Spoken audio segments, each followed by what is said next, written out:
How you doing? My name is Sean McVeigh, Director of Adult Faith Formation here at St. Joseph Catholic Church in Marion, Iowa. And in this video, I want to address the topic of feeling called by God to something specific. It could be a vocation or a job, but in this example, I want to share with you the story of how I felt called to be an altar boy when I was a child. I remember they had a sign-up deadline for those who were interested in becoming servers. And the deadline came and went. After the deadline was over, however, I started to feel really compelled. Like I felt as though I needed to be up there on the altar. So I went to my parents and said, I really want to be an altar boy. And so even though I had missed the original deadline, they still allowed me to go through the training and become an altar server. So my point is, sometimes God calls us to something and we just feel this tug inside. We feel compelled to do it. In the world we live in today, especially when it's a faith-based situation where God's calling us to some kind of a ministry in the church, it's easy for us to not answer the call. Why is that the case? Why is it easy for us? Well, I'm saying it's easy for us. It's not emotionally or spiritually easy for us, but we can choose to say, no, I'm not going to do that. Why would we do that? Very often it's fear. What will other people think? What will other people say? I'll take the example of the young men or even the older men who are called by God to the priesthood or to the religious life. Many people feel the calling inside. They feel God, experience God calling. They just feel drawn to it. But they don't respond to the call. Why is that? Well, a lot of it comes down to our environment.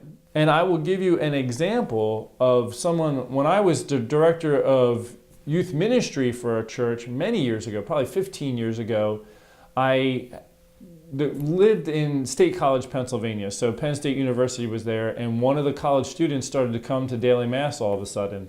And I was always recruiting volunteers, especially the college students, for the youth ministry program to be role models for our high school age kids. So I saw this girl and I immediately went up to her after mass as she was preparing to leave, and I said, have you ever considered helping out with something like youth ministry?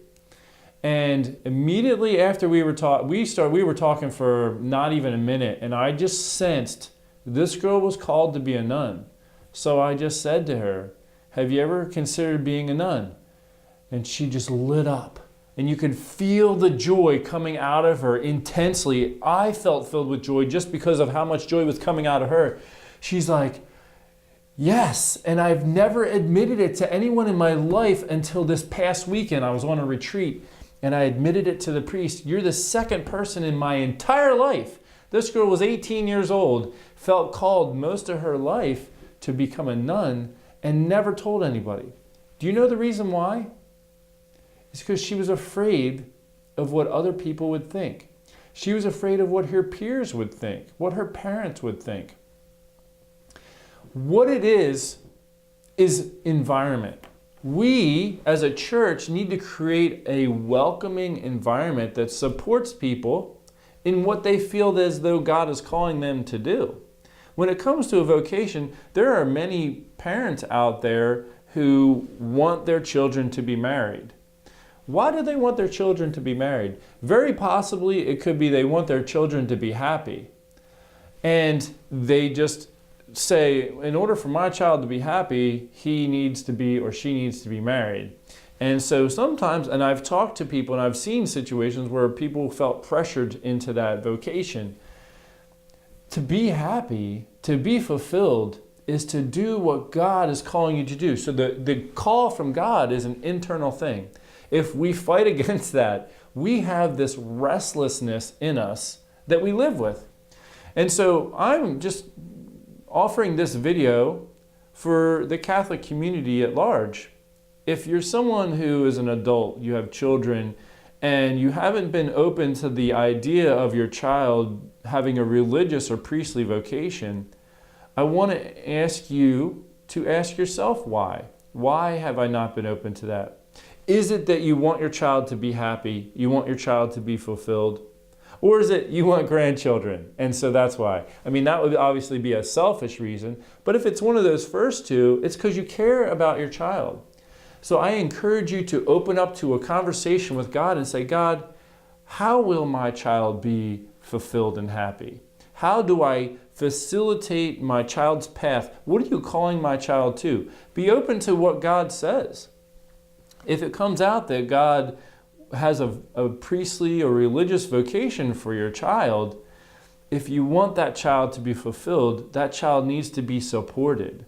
You need to go to that child and say, I just want you to know I've been praying to God, and you are free to do whatever vocation you feel God is calling you to. Not only are you free, but I want to be a support to you in that. This is something we need communally. We need the community of the church to also support people who feel called. But I also want to bring it back to my example of serving at the altar.